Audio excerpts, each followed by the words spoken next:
मी भविष्य सांगतो, तुमच्या अडचणी सोडवतो, असं लोकांना पटवून देऊन तुम्ही त्यांच्याकडून किती रुपये वसूल करू शकता? सरासरी आपण पत्रिका बघायला गेलो तर 101 रुपये देतो.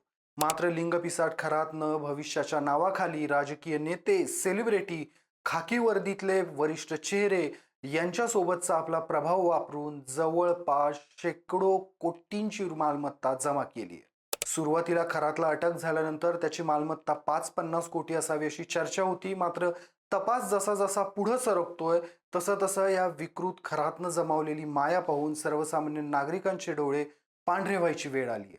त्याच्या संपत्तीचा आकडा हा काही शेकडा कोटींमध्ये पोहोचतोय. नक्की कुठं आणि काय आणि कशाच्या जोरावर या लिंगपिसाट नराधमानं कमावून ठेवलंय त्याचीच माहिती या व्हिडिओच्या माध्यमातून घेणार आहोत. नमस्कार, मी शशी आणि तुम्ही पाहताय कट टू कट. नाशिकमध्ये आपल्या भोंदूबाजीतून राजकीय वरदहस्तामुळं गोरखधंद्याचं दुकान उघडलेल्या खरातचे नवनवीन कारनामे आता उघडवायला सुरुवात झाली आहे. सुरुवातीला केबिनमध्ये घृणास्पद कृत्य करत असतानाचा व्हिडिओ व्हायरल झाल्यानंतर या नराधमाचे आता शेकडो व्हिडिओ तपास यंत्रणांच्या हाताला लागलेत. लैंगिक शोषणासोबतच आर्थिक पिळवणूक करणाऱ्या या विकृतानं आपल्या गोरखधंद्यातून करोडो रुपयांची मिळकत कमावली आहे. सुरुवातीला फक्त राजकीय लोकांचे लागेबांधे या विकृतासोबत आहेत असं वाटत होतं. मात्र आता प्रशासनातील काही मोठी नावं देखील या बंधू खरात सोबत जोडली गेल्याचं समोर येत आहे. अनेक प्रशासकीय अधिकाऱ्यांच्या नातलगांसोबत मिळून खरातनं अनेक ठिकाणी जमिनी खरेदी केल्यात. पाथर्डे, गवळाणे, सिन्नर, शिर्डी, ओझर अशा विविध ठिकाणं त्यानं कोट्यवधींची गुंतवणूक केली आहे. इतकंच नाही तर खरातनं अनेकांच्या जमिनी हडपल्यात. काहींच्या जमिनीवर त्यानं अवैधरित्या कब्जा देखील केलाय. ओझर परिसरातील काही बांधकाम व्यावसायिकांसोबत देखील त्याची भागीदारी होती. मोठ्या प्रमाणात सोनं, चांदी, मौल्यवान वस्तू, महागड्या गाड्या खरातकडे आहेत. त्याच्या स्थावर मालमत्तेबाबत जर बोलायचं झालंच तर अंदाजे 150 कोटी रुपये बाजार मूल्य असलेली नाशिकच्या पाथर्डी येथे 30 एकर जमीन, 2 कोटींच्या वर किंमत असलेली सिन्नर तालुक्यातली कऱ्हाडवाडी मिरगाव येथील 45 एकर जमीन, 30 कोटींहून अधिक बाजारभाव असलेली खरेदी खतं ज्यात पत्नी आणि 2 मुलींच्या नावानं पाथर्डी गवळाने शिवारात स्वतंत्र जमिनींची खरेदी खतं आहेत. 100 कोटींच्या वर किंमत असलेलं सिन्नर तालुक्यातील मिरगाव येथील भव्य फार्म हाऊस, ओझर विमानतळाजवळ जानोरी 10वा मैल भागात 5 कोटी किंमत असणारी जमीन, 5 कोटींचा कर्मयोगी नगरचा बंगला, तर कॅनडा कॉर्नरचं त्याचं ऑफिस तब्बल 1 कोटींचं आहे.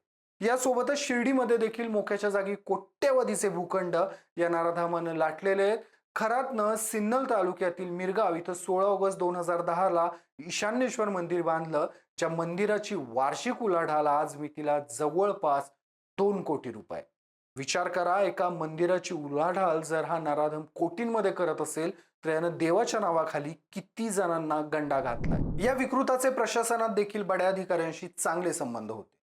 पोलीस कार्यवाही झाल्यावर हे हळूहळू स्पष्टही व्हायला लागलं आणि त्याला कारणीभूत ठरलं ते नाशिक गुन्हे शाखेनं खरातला बेड्या ठोकण्यापूर्वी शिर्डीतल्या त्याच्या मालकीच्या भूखंडावरील गव्हाची कापणी ही घाई गडबडीत उरकण्यात आली आणि तो गहू तातडीनं हलवण्यात आला.